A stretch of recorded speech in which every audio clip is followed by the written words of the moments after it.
The Camden Creative Arts High School Jazz Band has been selected as the finalist in the 2017 International Big Band Competition.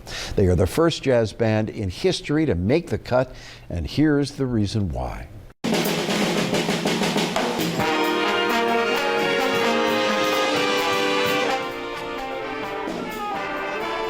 The competition is in the Netherlands in June. It will cost about $35,000 to get all the musicians there.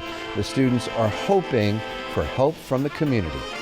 Never even thought I could afford it, but through my music playing, through the dedication that this band has given me and the band and I've given it, I actually have an opportunity to do something that I may never have a chance to do in the rest of my life and the rest of our lives. So it would just be amazing. Amazing it would be. The band has set up a GoFundMe page so people can help get them the international acclaim they deserve, and we have put a link on our website at 6abc.com. Well, some Camden students are world travelers now after an amazing school trip to Paris. It almost didn't happen, though, because of money woes. Action News viewers jumped in to help, so did businesses and the airline. And now these high schoolers have a Parisian adventure to share, as Catherine Scott reports. It was like a whole new world. They traveled to the top of the Eiffel Tower, shopped the Champs-Élysées, and gazed at the Arc de Triomphe, even stopping for a dance-off.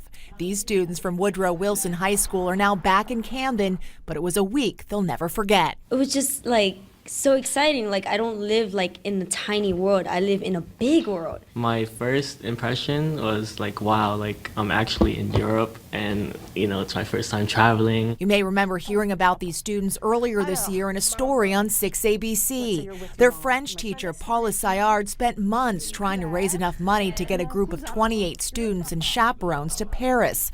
It was no easy feat. For these kids to not have the money to be able to pay for it, I don't want to say even out things, but I wanted to give them the chance to have that fabulous experience. Her efforts paid off, raising more than $45,000 for the trip.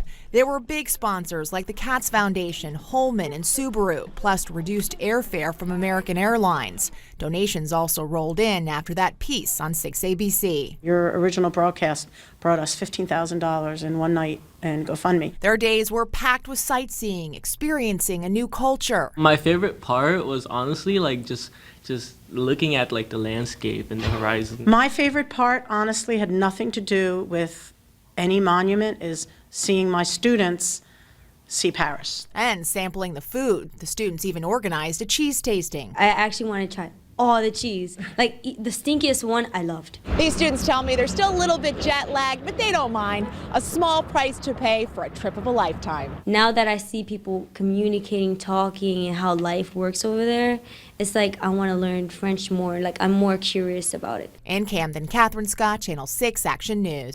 NFL rookie and Camden native Hassan Reddick is giving back to his community. This weekend, Reddick hosted the Camden Health and Athletic Association's Football Skills and Drills minicamp. More than 100 kids came out to participate in the minicamp at Camden High School. Reddick, a graduate of Haddon Heights High School and Temple University, tells us it's a good thing. Feels good to come home during his time off and set an example for the kids. 733, a local school district, let me just tell you which one it is, Camden, is changing the way it punishes students who are acting out. Should they get kicked out of school, instead of sending them to the principal's office or getting them out of the whole school, out of the building, they're taking a different approach here. Do you agree with it? Officials with the Camden School District, they're choosing what they're calling alternative suspensions, which allows students to remain in school while either writing a letter of apology, entering a calm room, especially at the elementary school level, or not going on a scheduled field trip with classmates. Well, some experts applaud this approach, especially when considering federal statistics, which show African-American students are nearly 4 times as likely as their white counterparts to be suspended, kicked out of the school. And many of these students are more likely to drop out of school altogether after the suspension.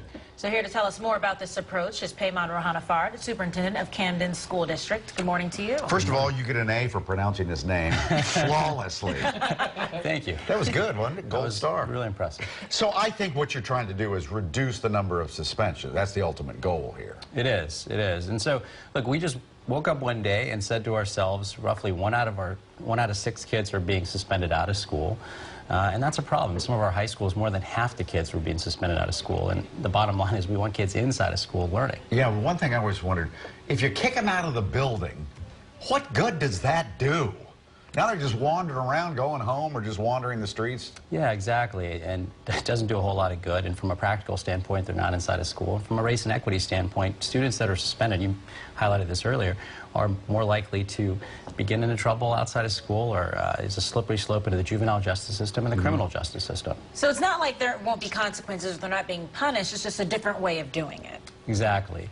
There's still consequences. There's still out-of-school suspension for really egregious violations. But at the end of the day, students make bad decisions. It doesn't mean they're bad kids, and we give them an opportunity to restore themselves back into the school community. It seems like it's really been promising, because during February of the 2015-2016 school year, 1,500 students, or 1,005, excuse me, in the district were suspended. This year, that number has dropped down to 436. So you're not kicking them out. What are you doing instead? What is a calm room? So, especially when you think about our younger kids in elementary school, the last thing we want to do is take them outside of school. And we don't want to leave that impression in their mind that school is a place they don't belong. And the calm room is a space, and this was created by some amazing teachers at Yorkshire School. And by the way, it's Teacher Appreciation Week. I want to give a big shout out to our teachers in Camden, and they're leading this work, and they're driving these successes. And the calm room was led by Dr. Linda Bartlett Brown, and she did some fundraising to basically create this space inside of the Yorkshire School that is calm. What would I do in there if I could? So if a second grader is throwing a tantrum, rather than reflexively disciplining that kid, calling the parent, and potentially sending that kid home, we send that student to the calm room. They do yoga. Really? It's dimly lit. There's a little tent inside of the room, and they can just go and literally calm down. And then they have a conversation with that student about what they did was wrong, and give them an opportunity again to kind of restore themselves back into the classroom. Wow, I can hear some of our viewers going, whoa, it's the wussification of our children. Just tell them, you behave or you're out of here. Have you had that reaction from some parents? Certainly, and I think that these policies are complex. But when you, again, look at the numbers and you say to yourself, goodness, 1 out of 6 kids is being taken out of school as a matter of punishment, that's not good for our children. Well, it's not working. And it's not working, exactly. And so, for example, uniform violations were leading to Saturday detention, and students just weren't showing up for the detention and then being suspended further.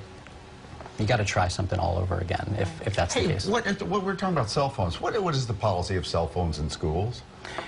For us, each high school, we give them a little bit of autonomy to determine how they want to handle cell phones. And what we say to them is, if your policy is don't bring them into the classroom, don't suspend a student simply over cell phone usage. Take away positive experiences for those students. Okay. So let's say a field trip, a class, senior class trip, something like that. But don't make it about taking a kid out of school. Okay. So it seems like, because growing up in Texas, especially at high schools there, they have what they called in-school suspension. They called it ISS. So what would happen if you had ISS, you would have to go to this room, and you'd be in the same room all day, but you still have all the schoolwork that you'd be missing from your teachers, and all day you would just be working in a quiet room and doing all that, so you're still not behind. Is that basically what it'll be like? At our high schools, that's exactly what we're doing. So we hired a new position called the Dean of Culture and Climate, and the Dean runs the in-school suspension and generally sets the tone for culture and throughout the entire school. To, again, allow students to restore themselves. Truancy crackdown. One local school district is trying a new approach to keep students in school. Eyewitness News continues now at 5:30. I'm Yuki Washington. I'm Jessica Dean. This school year, Camden schools rolled out a more personal approach to deal with the reasons why kids miss class. Reporter Cherry Gregg of our sister station, KYW News Radio, explains how that new program works. Camden High School attendance officer. Stephen Sloan L. has spent years walking the streets of Camden. His job, go door to door, alerting parents when their kid misses more than 5 days at Camden High. My job now is really to support them. Today, Sloan L. made nearly a half-dozen stops at homes where kids missed 9 days or more this school year. Is he getting up late, or is he having any problems? I dropped him off. Okay.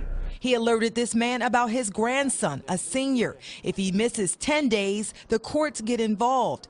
If he misses 16, he can't graduate. But you're not worried about this one?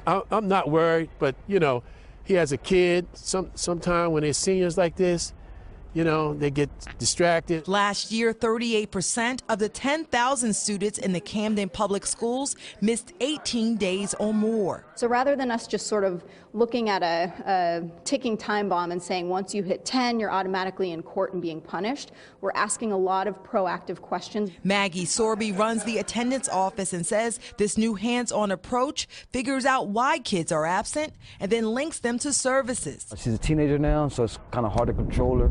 Jose Cabrera got a knock today and was grateful. Most likely my aunt don't even know about this. For Sloanell, his work is personal. He says he won't quit until his mission is complete. I'd like to see Camden High's attendance rate 100%.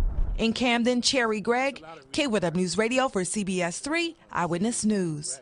Residents in Camden were able to come out for a fun event and learn about the importance of fire safety at the same time. Mayor Dana Elred, City Council President Francisco Moran, the Camden Fire Department, and the Office of the Fire Marshal invited city families and members of the community out today to teach them about fire prevention and have some fun at the same time. This was the first time they have held this event, and city officials hope it's one they can continue. For our youth to be able to be part of and see some of their equipment, some of the tools, meet some of our firefighters, because this is not, fire prevention is not about one individual. That's important. It's about a community coming together to educate and bring training to our community. Those who came out to the event got to see live burn demonstrations, the equipment used to combat fires, and they learned ways to protect their home from fire.